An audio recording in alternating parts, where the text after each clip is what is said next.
Assalamualaikum warahmatullahi wabarakatuh.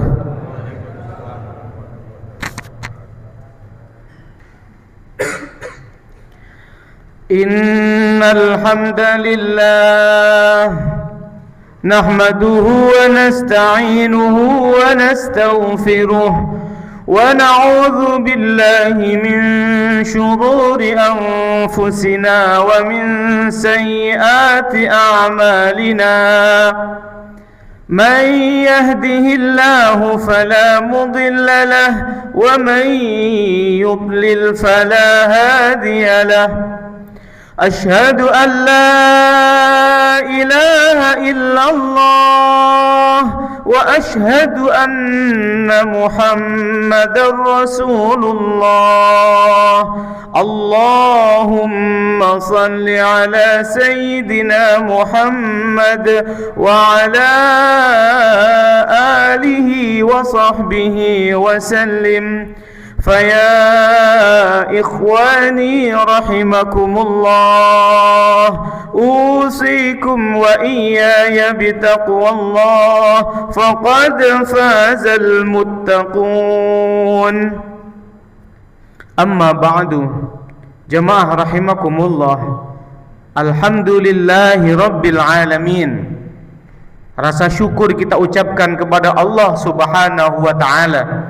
Siang hari ini, di tengah kesibukan kita, di tengah segala aktivitas kita, kita masih diberi kemudahan oleh Allah untuk menyisihkan waktu menjalankan perintahnya salat Jumat.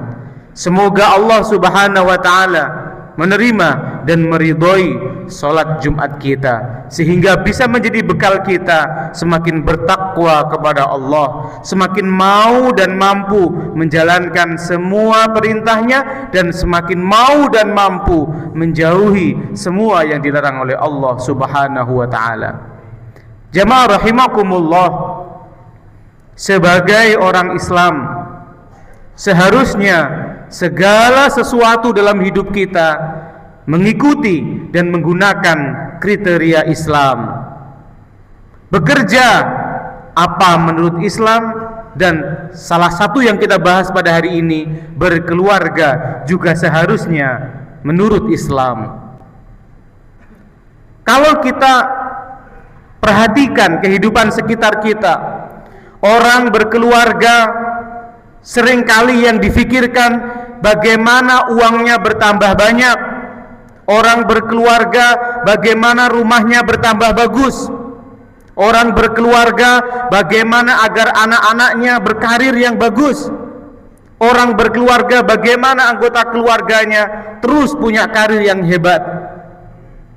Jemaah rahimakumullah, bagaimana sebenarnya Islam mengharapkan sebuah keluarga, dan bagaimana membangun sebuah keluarga yang islami?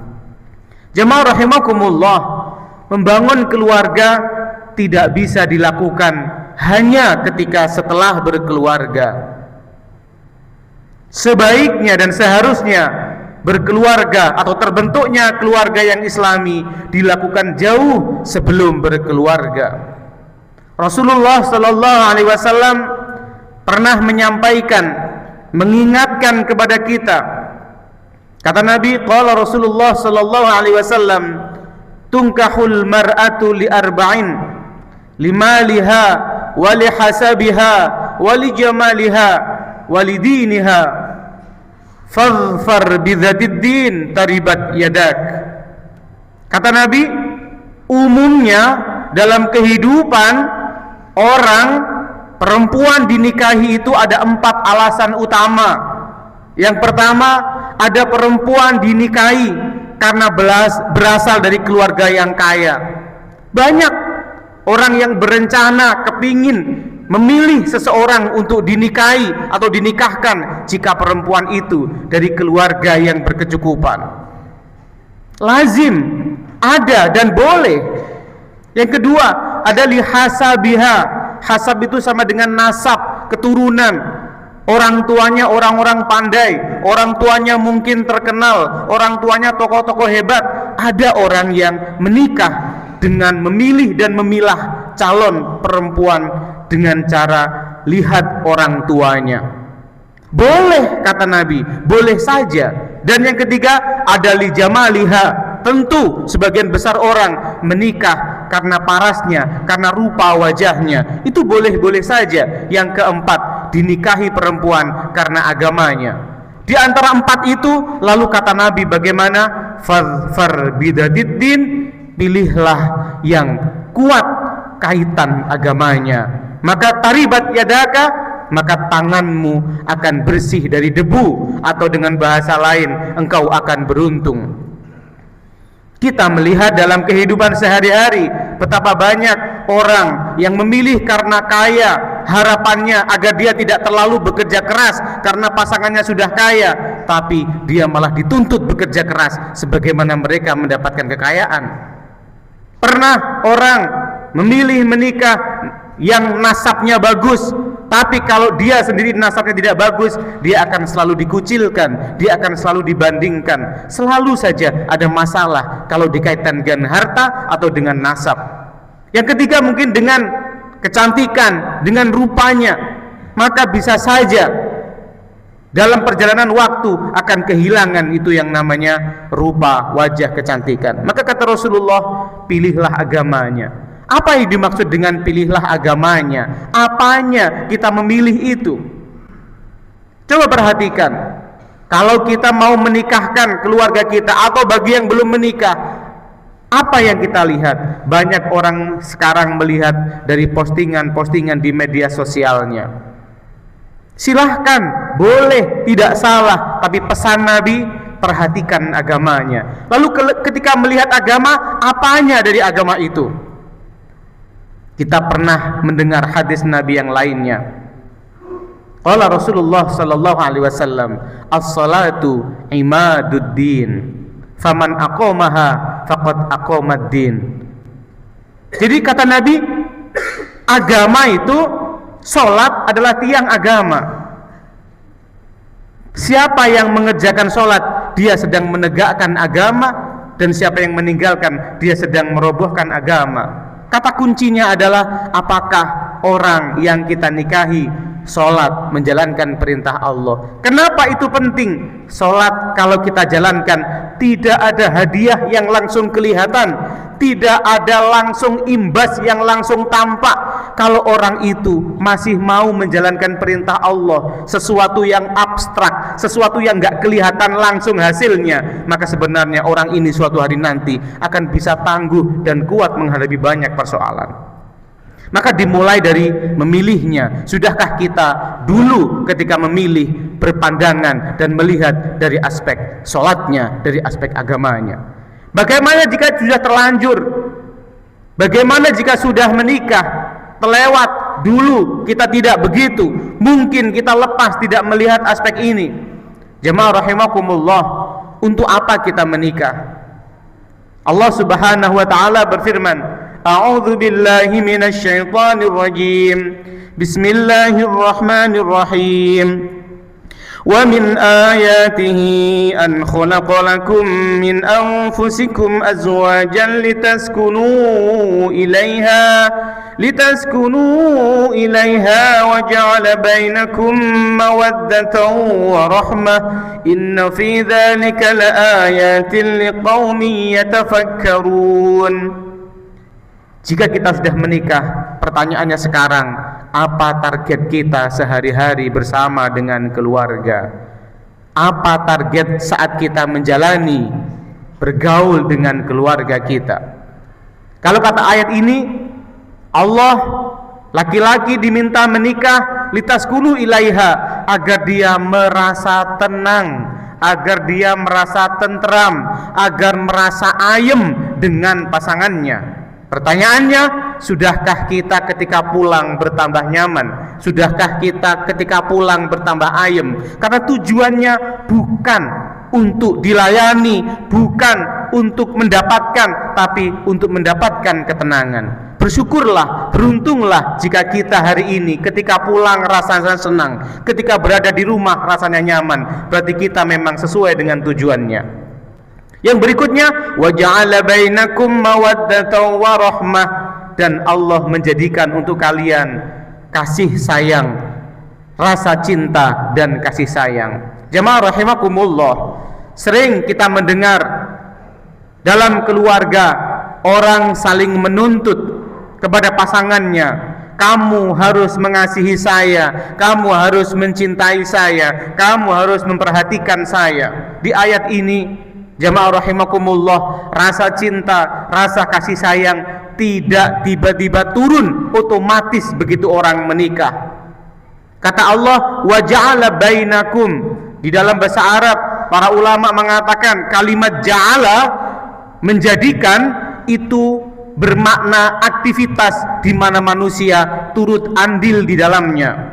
Tapi ketika Allah mengatakan khalaqalakum min anfusikum azwaja, Allah menciptakan pasangan, kita tidak ikut andil dalam menciptakan pasangan, tapi untuk menjadikan keluarga itu saling sayang dan saling mencintai, ada ikut andil manusia. Jamaah rahimakumullah, kalau kita menikah lalu kemudian diam saja, ingin dilayani, ingin dicintai, ingin diurusin, maka sebenarnya tidak akan lahir yang namanya otomatis itu cinta. Tugas kita adalah secara aktif juga ikut mengupayakan, aktif mengusahakan, bukan hanya menerima. Jamaah rahimakumullah, nikah itu untuk meluapkan, untuk menyalurkan ketenangan, untuk menyalurkan kasih sayang, menyalurkan cinta kepada yang halal. Kadang ada orang yang waktunya habis untuk menyalurkan cinta, rasa cintanya, rasa kasih sayangnya, rasa baiknya bukan kepada keluarga. Tidak, dalam Al-Quran keluarga nomor satu, selesaikan dulu, baru kemudian sisanya kepada orang lain. Jangan sampai terbalik. Jemaah rahimakumullah, dalam berkeluarga hampir pasti ada situasi yang tidak diinginkan. Hampir pasti ada keadaan-keadaan yang membuat kita tidak nyaman. Allah Subhanahu wa taala pernah menyampaikan bahwa di antara pasangan-pasangan kita, di antara anak-anak kita, ada yang menjadi musuh kita. A'udzu billahi minasyaitonir rajim. Ya ayyuhalladzina amanu inna min azwajikum wa auladikum aduwwan lakum fahdharuhum wa in ta'fu wa tasfahu wa taghfiru fa innallaha ghafurur rahim.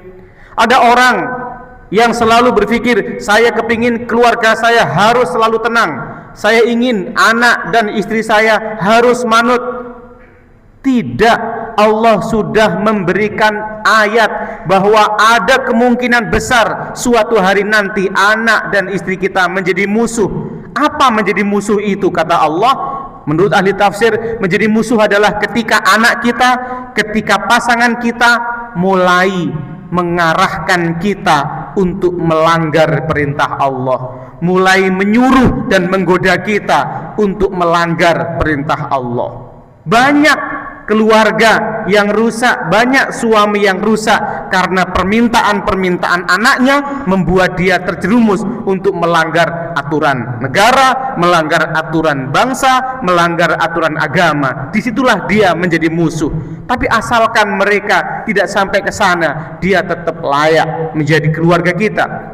Lalu meskipun mereka menjadi musuh kita, mengajak untuk bermaksiat kepada Allah, melanggar aturan-aturan yang ada, bagaimana sikap kita? Banyak suami yang punya ekspektasi istrinya harus manut, harus diam, harus nurut. Itu sebuah kemustahilan, pasti tidak bisa terjadi. Al-Quran sudah mengatakannya, lalu bahkan bisa menjadi musuh. Lalu bagaimana sikap kita? Kata Allah, ketika mereka menjadi musuh kamu, hati-hatilah kepada mereka. Hati-hati maksudnya jangan mudah terpengaruh, jangan mudah disetir oleh keinginan, oleh rengekan, oleh harapan-harapan mereka jika itu melanggar perintah Allah. Selanjutnya, wa in ta'fu wa tasfahu wa taghfiru, jika engkau memaafkan, jika engkau tetap membaiki mereka, jika engkau tetap mengasihi mereka padahal mereka mengajakmu kepada keburukan, itu lebih baik. Jamaah rahimakumullah, sebagai pimpinan keluarga laki-laki, tugasnya membangun keluarga yang islami. Bukan berarti tidak ada masalah, tapi tetap ada masalah. Tugas kita adalah kuat dan terus memaafkan. Dan bagaimana tugas kita? Kita ingat kata Allah, a'udzubillahi minasyaitonirrajim, ya ayyuhalladzina amanu qu anfusakum wa ahlikum naro. Tugas kita laki-laki adalah menjaga diri sendiri, menjaga keluarga dari neraka. Tidak ada ayat apapun yang mengatakan jangan sampai keluargamu lapar, jangan sampai keluargamu tidak punya pekerjaan yang mapan, jangan sampai anak-anakmu tidak punya pendidikan yang hebat. Tidak ada ayat itu secara langsung, tapi peran dan pesan Allah adalah jaga dari api neraka. Berikan mereka ajaran agama, berikan mereka ajaran tentang akhlak, tentang karakter yang benar dalam Islam. Maka itu lebih mahal dibandingkan rezeki manapun.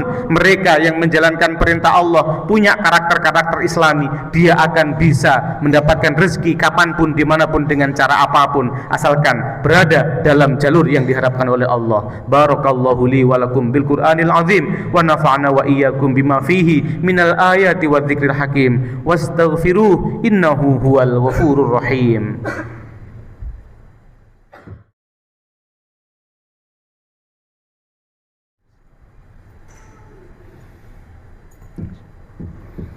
Alhamdulillahilladzi hadana lihadza wa ma kunna linahtadiya laula an hadana Allah.